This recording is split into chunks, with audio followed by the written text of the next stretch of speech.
Hi everyone, this is Veronica. आज हम discuss करने वाले हैं द ब्यूकारेस्ट 9 यानी B9 कंट्रीज भी इनको कहा जाता है। ये B9 कंट्रीज कौन सी हैं? आपकी कोई भी क्वेरी हो आप मुझसे कनेक्ट कर सकते हैं फेसबुक, इंस्टाग्राम या टेलीग्राम पे।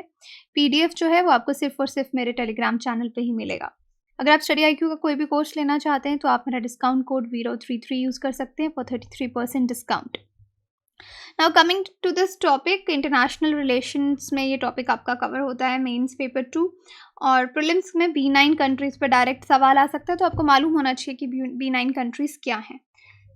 अब देखिए, जो फर्स्ट लाइन है कि ये अभी करंट अफेयर क्यों है, न्यूज़ में क्यों है। The envoys to India. Envoys कौन लोग होते हैं? जो दूसरे, एक गवर्नमेंट ने दूसरे देश में अपना मैसेज लेके जो लोग भेजे होते हैं, राजदूत टाइप्स, उनको एनवॉइस बोलते हैं। उन्होंने ये 9 ईस्टर्न यूरोपियन कंट्रीज जो हैं, इनके जो एनवॉइस हैं, इन्होंने मिलकर एक आर्टिकल लिखा इंडियन एक्सप्रेस में 25 मार्च को, acquaint the Indian public with the basic facts on the ground. यानी ये इंडियन पब्लिक को बताना चाहते थे कि बेसिक फैक्ट्स ग्राउंड पे क्या हैं। रशिया का जो एग्रेशन यूक्रेन पे है, यहाँ पे रशिया यूक्रेन कन्फ्लिक्ट की बात हो रही है, रशिया ने जो अनप्रोवोक्ड अनजस्टिफाइड एग्रेशन किया उसके बारे में ये इंडियन पब्लिक को बताना चाहते थे, क्योंकि इनको कहीं ना कहीं लगता है कि इंडियन सेंटीमेंट जो है वो रशिया की तरफ ज़्यादा है। तो इंडियन पब्लिक को बताने के लिए इन्होंने ये आर्टिकल जो है वो लिखा। यहाँ पे आप देख सकते हैं, there is no justification for Russia's invasion of Ukraine. तो ये 25 मार्च को ये आर्टिकल यहाँ पे लिखा गया है। अब सवाल आता है कि भाई फाइनली ये ब्यूकारेस्ट 9 कौन है? ये B9 ग्रुप नाटो कंट्रीज़ हैं ईस्टर्न यूरोप के। ईस्टर्न यूरोप की तरफ जो आपके ये 9 देश हैं, इन्होंने एक प्लेटफॉर्म बनाया जिसका नाम इन्होंने रखा B9 कंट्रीज़ या ब्यूकारेस्ट। ब्यूकारेस्ट क्या है? रोमानिया की कैपिटल है जहाँ पे कभी ये प्लेटफॉर्म बना होगा। और ये 9 कंट्रीज़ यूरोप की वो देश हैं जिन्होंने नाटो को ज्वाइन किया। NATO is your US led military alliance. इसको ज्वाइन किया कोल्ड वॉर ख़त्म होने पे। इनिशियली इन देशों ने इंडिविजुअली नाटो को ज्वाइन किया, लेकिन बाद में 4 नवंबर 2015 को ये देश एक प्लेटफॉर्म पे आए और क्या फाउंड किया? ब्यूकारेस्ट फॉर्मेट इन्होंने बनाया जिसको B9 कहा जाता है। सो यू आर क्लियर, ये वो देश हैं यूरोप के जो कोल्ड वॉर के बाद नाटो ज्वाइन किए और फिर ये साथ में आके एक प्लेटफॉर्म इन्होंने बनाया। ये पॉलिटिकल मैप है यूरोप का। तो ऑलमोस्ट इस तरफ की बात मैं कर रही हूँ यूरोप की, जहाँ के देश साथ में आए। देखिए, एस्टोनिया, लाटविया, लिथुआनिया, पोलैंड, चेक रिपब्लिक, स्लोवाकिया, रोमानिया, बुल्गारिया, ये सब पार्ट हैं B9 कंट्रीज़ के। आगे मैप में मैं आपको अलग से भी दिखाऊंगी। और ब्यूकारेस्ट नाम कहाँ से गया? कि ब्यूकारेस्ट बेसिकली जो बुकारेस्ट है ये कैपिटल है रोमानिया की। और B9 को voice of eastern flank NATO alliance में बोला जाता है। अब ये ग्रुप क्रिएट करने वाले कौन लोग थे? ये इनिशिएटिव लिया गया था क्लॉस लुहानिस द्वारा, जो कि प्रेसिडेंट थे रोमानिया के, और अंद्रेस डूडा, जो कि बाद में प्रेसिडेंट बने पोलैंड के। अगस्त 2015 में एक हाई लेवल मीटिंग हुई जहाँ पे डिसाइड किया गया कि इस तरह का एक प्लेटफॉर्म जो है वो बनाया जाएगा।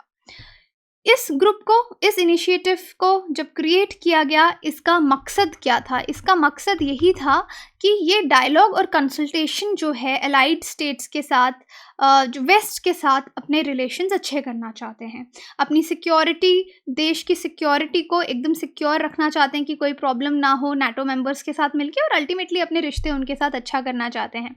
जैसे एक चीज़ रशिया हमेशा बोलता है, रशिया बोलता है कि नाटो जो है वो ईस्टवर्ड फैल रहा है ना, ईस्टर्न यूरोप की तरफ आ रहा है, ईस्टवर्ड एक्सपेंशन कर रहा है। लेकिन B9 कंट्रीज़ बोलती हैं कि नाटो ईस्टवर्ड नहीं आ रहा, हम लोग वेस्ट गए थे नाटो को ज्वाइन करने के लिए क्योंकि हमको अपने देश की सिक्योरिटी से मतलब है।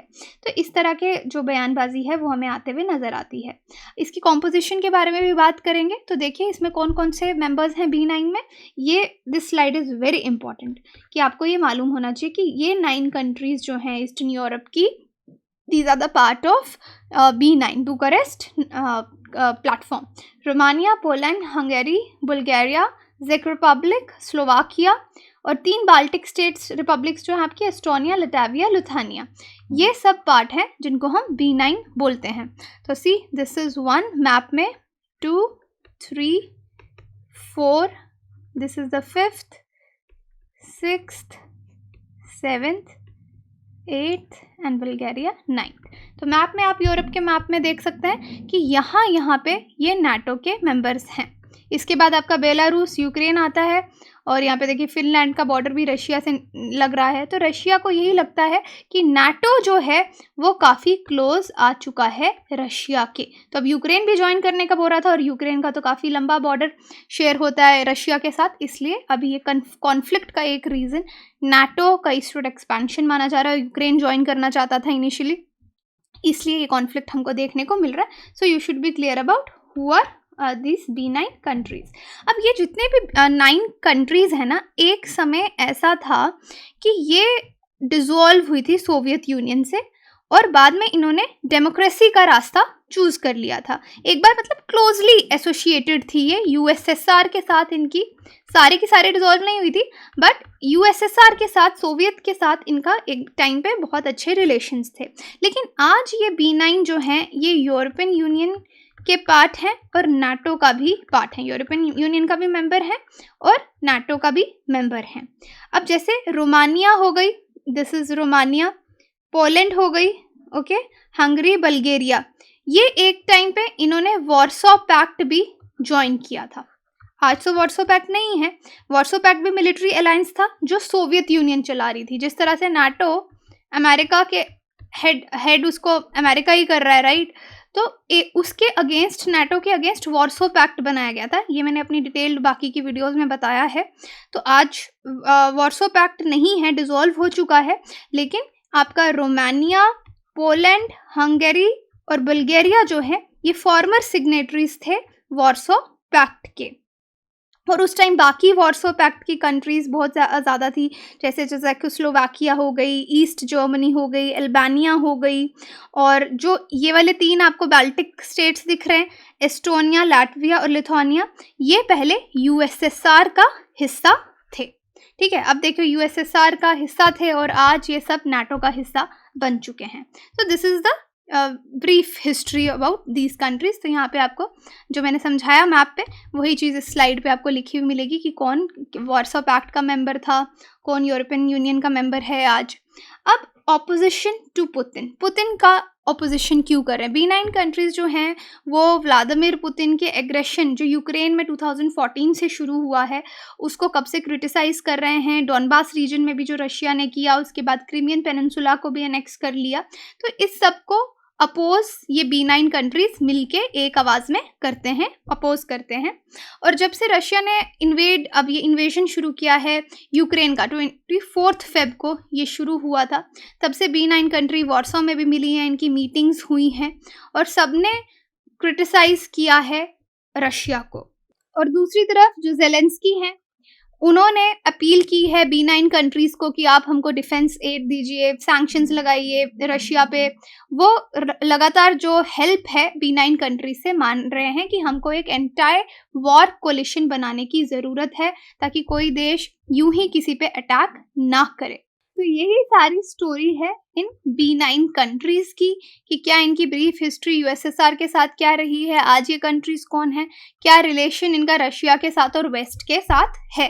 So this is it. यहाँ पे एक्स्ट्रा इन्फॉर्मेशन है, जैसे 3 Cs इनिशिएटिव लिया गया था, 3SI जिसको कहा जाता है, एक रीजनल एफर्ट है ये यूरोप में क्रॉस बॉर्डर एनर्जी, ट्रांसपोर्टेशन और डिजिटल इंफ्रास्ट्रक्चर को इंक्रीज करने के लिए।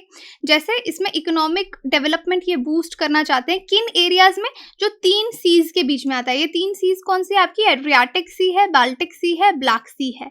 12 कंट्रीज इसमें आती हैं जिनका नेम आप पर्पल कलर में देख सकते हैं, ऑस्ट्रेलिया से स्लोवेनिया तक, और ये सारे मेंबर्स हैं यूरोपियन यूनियन के और ये पार्टिसिपेट करते हैं इस 3C इनिशिएटिव में भी, जिसको ऐसे 3SI करके ये लोग लिखते हैं। 3Cs initiative, 12 countries and 3 Cs। तो 3 Cs में C भी आ रहा है, कनेक्टिविटी, कमर्शियलिटी, कॉम्प्लीमेंटेरिटी, यानी एक दूसरे के साथ मिलके काम करेंगे। तो इस तरह से आप देख सकते हैं मैप में इनका ये ट्रायंगल जो है वो बनता है।